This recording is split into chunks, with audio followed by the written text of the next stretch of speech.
Renata, qualquer conversa sobre economia no Brasil é uma conversa sobre política, a gente está vendo agora na interpretação dos dados. Esses dados não são surpresa. Um monte de gente disse que o PIB vinha um pouco mais fraco por conta da situação do agro, sazonal. Quem tem razão? Muita gente estava antevendo, sim, esse cenário, mas houve uma surpresa pelo tamanho da retração, do que o IBCBR apontou. E há esse efeito do agro, uma super safra que teve um impacto positivo, mas eu chamo a atenção, William, no comentário do Sérgio Vale ele colocou isso um pouco em segundo plano, mas os resultados do varejo vieram muito ruins.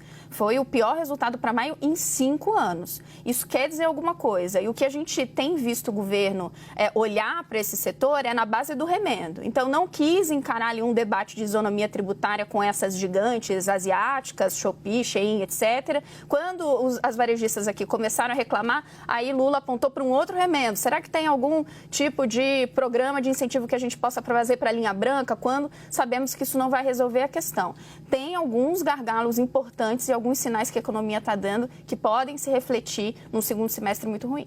O governo, Caio, na sua apuração, consegue emplacar a ideia de que apenas os juros são os responsáveis? A Renata está levantando uma série de fatores. William, mesmo se não conseguisse, ele não tem uma alternativa, né? A gente trata bastante desse assunto aqui, né? De como o Roberto Campos Neto, como a política monetária, ela acaba sendo o adversário ideal para o Palácio do Planalto em situações como essa, quando alguns números sinalizam ser desfavoráveis. Qualquer que seja o elemento, qualquer que seja, isso sempre volta. Hoje até o Alckmin, né? Com esse tensionamento na fala, né? Acho que o máximo que ele consegue chegar... Os padrões do Alckmin, evidentemente. Os padrões do Alckmin, escandalosos, né? Ele coloca isso, porque é um argumento, a meu ver, no meu sentir, muito mais político do que técnico. Ok.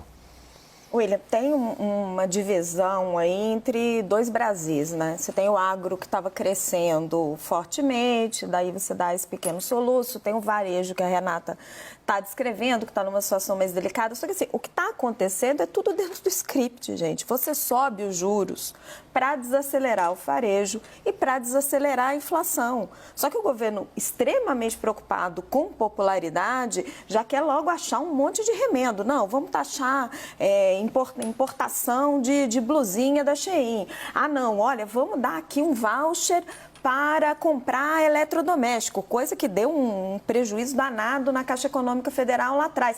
Calma. Quando você sobe os juros, é exatamente para as pessoas comprarem menos, para desacelerar a inflação. É isso que está acontecendo. A gente está tendo uma inflação mais baixa, previsão de crescimento do PIB aí mesmo com tudo isso, com essa desaceleração agora de mais de 2%, e o Banco Central vai começar a cortar os juros. O remédio é amargo, mas o remédio é esse. Não adianta a política querer acelerar o tempo da economia. Não adianta a política querer acelerar o tempo da economia, Daniel Rittner? Pois é, agora em agosto acho que vai ficando mais evidente que tudo indica o início do afrouxamento monetário, porque inflação já caminhando para casa de abaixo de 4%, isso está bem consolidado.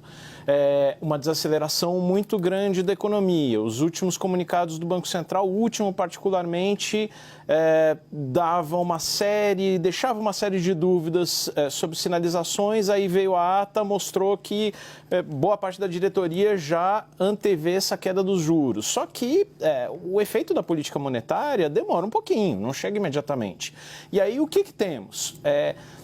Vamos ter que arrumar um pouquinho também a economia olha, no primeiro semestre o governo teve ali reformas mais estruturantes, arcabouço fiscal, reforma tributária, um projeto como o CARF que era muito importante ali para as contas, tudo isso está se encaminhando para a reta final, está praticamente liquidado ali entre agosto, reforma tributária um pouquinho depois para se ter uma conclusão. Agora, tem uma agenda muito desafiadora na Câmara no segundo semestre, que são reformas microeconômicas, ali na área de energia elétrica, marco das garantias, licenciamento ambiental, mercado de carbono, tudo isso para se criar um ambiente de negócios mais favorável e aí sim destravar um pouco mais a economia. Renata.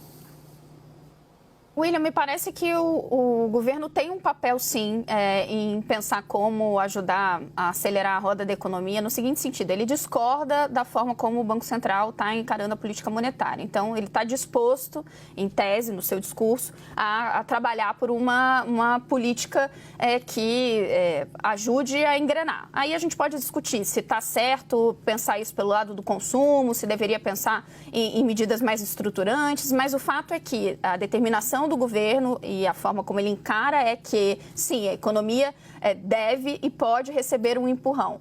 Não me parece que esse discurso está sendo aliado da prática. É isso que eu chamei a atenção no meu comentário. Quando eu falo que esses remendos estão sendo feitos, o governo não está sabendo, ao meu ver, diagnosticar corretamente a maneira com que ele deve agir nesse momento para empurrar a economia. Algo que, para ele, é bem visto e é necessário. Excelente pergunta para vocês dois terminarem o programa. O governo não está sabendo diagnosticar?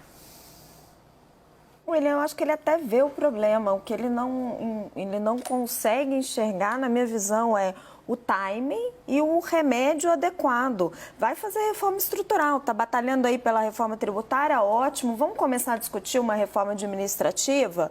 Vai dar enorme competitividade à economia brasileira. Para encerrar. Eu penso que o conflito, o confronto do governo com o Banco Central já foi muito maior. Agora, eventualmente, vai aparecer alguma faísca, como hoje. Mas como os indicadores, de uma maneira geral, e aí sim o governo não atribui ao Banco Central, né, no caso da deflação, essa guerra tende a ser cada vez menor e com o governo conseguindo avançar numa agenda microeconômica, numa agenda de reformas dentro do Congresso.